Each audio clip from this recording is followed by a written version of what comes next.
다 같이 사도신경 하심으로 가정예배를 시작하겠습니다. 나는 전능하신 아버지 하나님 천지의 창조주를 믿습니다. 나는 그의 유일하신 아들 우리 주 예수 그리스도를 믿습니다.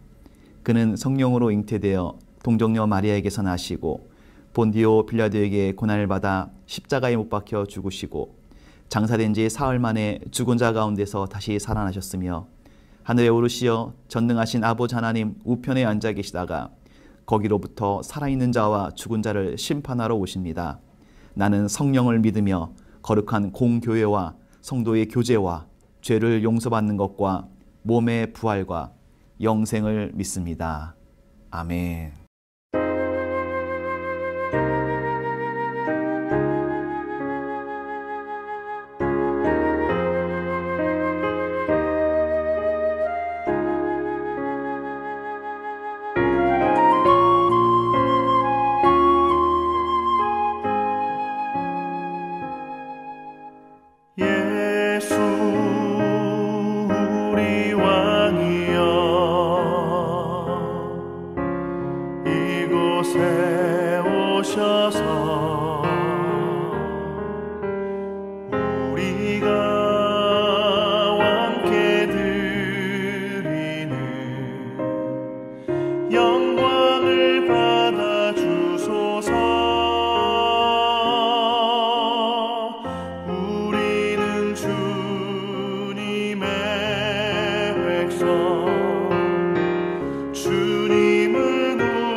오늘 우리에게 주시는 하나님의 말씀은 역대상 23장 28절부터 32절까지의 말씀입니다.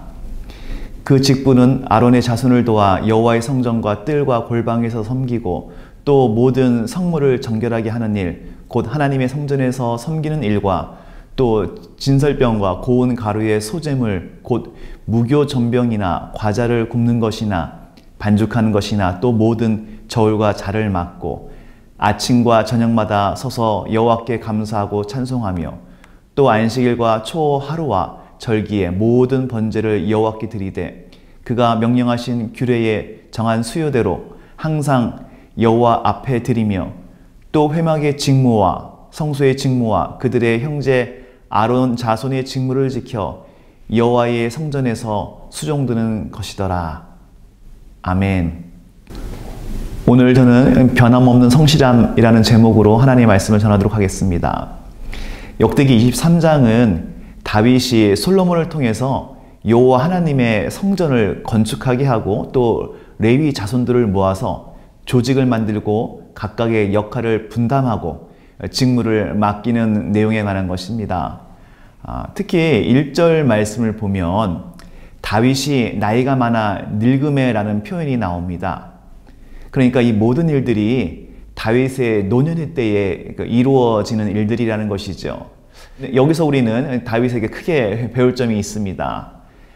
직분에는 은퇴가 있어도 섬김에는 은퇴가 없다는 것이죠. 다윗은 비록 나이가 많아서 기력이 쇠하였지만 솔로몬을 왕으로 세우고 그 성전에서 봉사할 레위 사람들을 세워나가는 일에 최선을 다했습니다. 자신이 해야 할 일을 마지막 순간까지 성실히 감당한 것이지요. 이러한 다윗의 행동, 그의 삶을 통해서 우리는 그 다윗이 어떠한 마음으로 살았는지 알 수 있습니다. 다윗은요, 오직 관심사가 하나님께 향한 사람임을 우리는 알 수 있지요.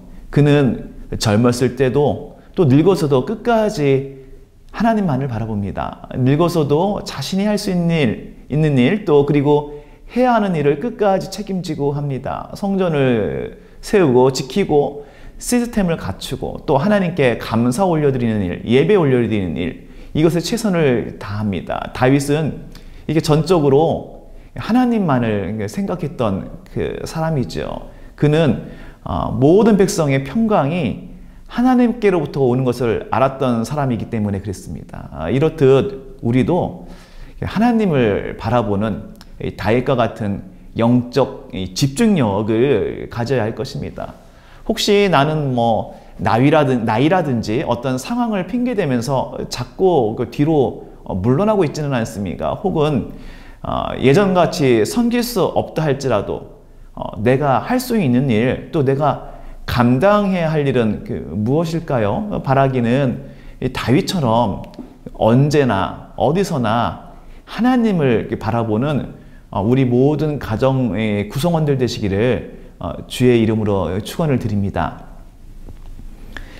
이러한 그 영적인 집중력, 이 다윗의 집중력은 레위인들에게서 이 직무에서도 그대로 드러납니다.